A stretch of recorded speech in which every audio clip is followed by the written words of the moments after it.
Un sujet pas compliqué, pas difficile, pas clivant, pas... On est Emmanuel, quoi. pas ouais.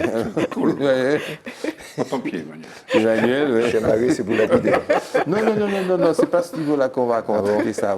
C'est pas pour te lapider, c'est vraiment pour avoir une image de quelqu'un de libéral. Emmanuel était libéral, et puis c'est un homme avancé dans la pensée, qui va nous expliquer comment plusieurs personnes convoquées au tribunal pour des insultes envers des béquets pas s'en sont sortis, puisque c'est en délibéré. Tu vas nous parler de cette affaire. Oui, alors, si vous voulez, on va peut-être revenir à la base de tout ça. Enfin, tout est parti des manifestations de 2019. On se souvient C'était chaud. de ces manifestations qui étaient violentes. On se souvient de ces slogans haineux qui circulaient dans ces manifestations.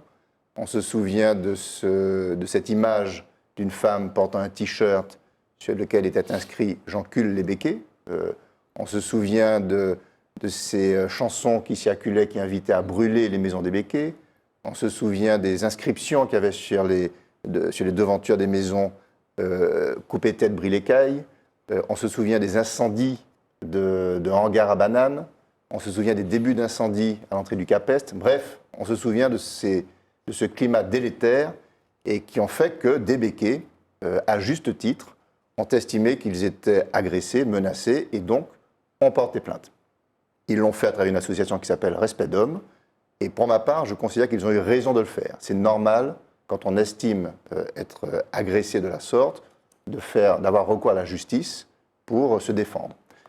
3 ans après, qu'est-ce qu'on constate 5 individus sont sur le banc des accusés, chacun pour des raisons d'ailleurs différentes.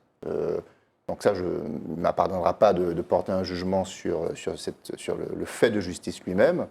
Mais je veux quand même dire un mot sur l'un d'entre eux, que je connais bien, qui s'appelle Steve Folagadet, qui s'est retrouvé sur ce banc des accusés pour avoir illustré un propos politique avec l'image polémique. Mais quand on lit son texte, c'est un texte argumenté, c'est une opinion politique qui, à mon sens, n'est pas critiquable en soi. Bon. Le seul reproche qu'on pourrait lui faire, c'est de ne pas avoir dénoncé avec suffisamment de force l'existence même de cette image, qui est quand même très violente.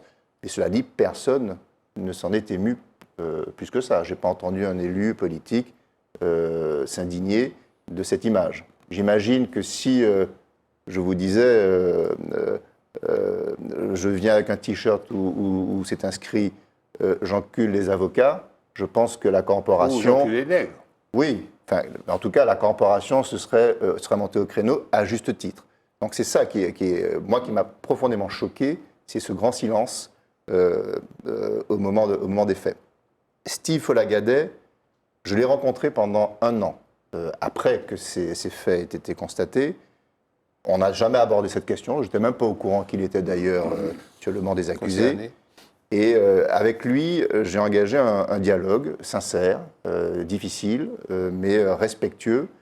Et j'ai constaté face à lui une personne qui avait des convictions que je ne partageais pas, qui a des idées que je ne partageais pas, mais qui avait quand même toujours le respect de la personne que j'étais et qui n'a jamais démontré un quelconque travers, ni raciste, ni haineux.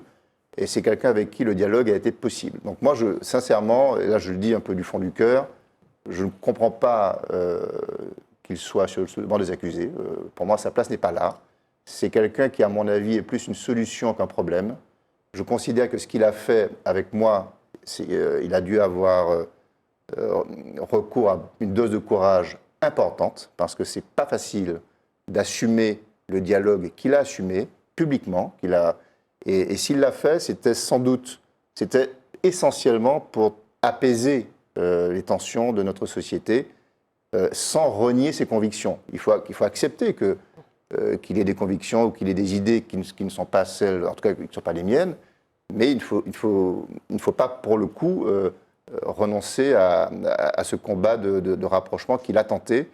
Et donc voilà, donc, je permets cette émission dans ce dossier en disant, lui en tout cas, je ne vois pas ce qu'il fait là, sa place est plutôt à nos côtés pour continuer de prôner le dialogue et de prôner l'unité de ce pays. Mon opinion sur cette affaire est la suivante, parce que je ne vais pas te lâcher le bébé comme ça, avec l'eau du bain, et puis dire, mon petit béquet de service, débrouille-toi. Non, il faut que je m'y colle, il faut que je m'y mette, il faut que j'intervienne.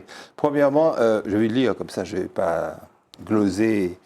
Devons-nous accepter de vivre dans un système de droit qui préserve tout un chacun des agressions de l'autre, qu'elles soient physiques, verbales ou morales? Première chose, est-ce que le système dans lequel nous vivons actuellement, celui que nous aurons un jour, qui sera peut-être autonome, et à terme peut-être indépendant, est-ce qu'on va accepter qu'on puisse, quelle que soit la cause de la raison, agresser l'autre? La réponse, tellement, était dans la question. La réponse est sans équivoque. Deuxièmement, les aléas de l'histoire doivent-ils autoriser qu'une catégorie de citoyens soit à elle seule héritière des actes de ses ancêtres?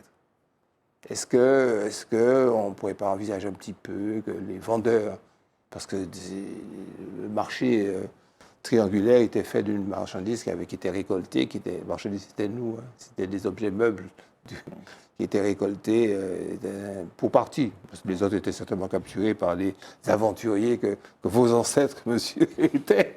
Mais doit-on envisager que ça soit vous seul, ou est-ce qu'on ne peut pas regarder un petit peu l'histoire sous toutes ses coutures et puis la regarder avec une certaine distance?